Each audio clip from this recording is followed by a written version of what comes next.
Donc on voit l'importance d'avoir des juges d'instruction indépendants et courageux, des juges d'instruction qui ont travaillé cette enquête et qui ont pu établir des faits qui justifient la mise en examen pour prise illégale d'intérêt avec la circonstance aggravante d'association de malfaiteurs.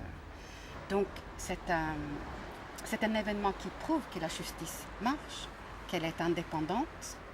Je vous laisse apprécier ce qui serait arrivé à cette enquête si elle avait été conduite par le procureur de Marseille, qui ne s'est même pas résisté à une enquête en diffamation, absurde.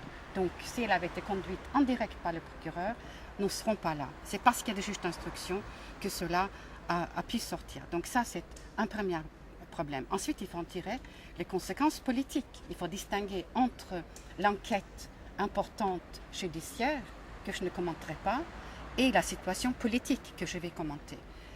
Le département de Bouches-du-Rhône ne peut pas avoir à sa tête un président qui est mis en examen pour prise illégale d'intérêt et association des malfaiteurs. Cela est insupportable, il doit démissionner.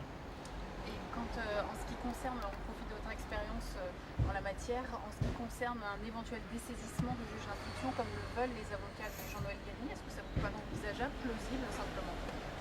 J'espère que si ces juges d'instruction courageux sont dessaisis, mais il y aura une marche dans les rues des centaines de milliers de personnes, cela, nous ne le tolérerons pas.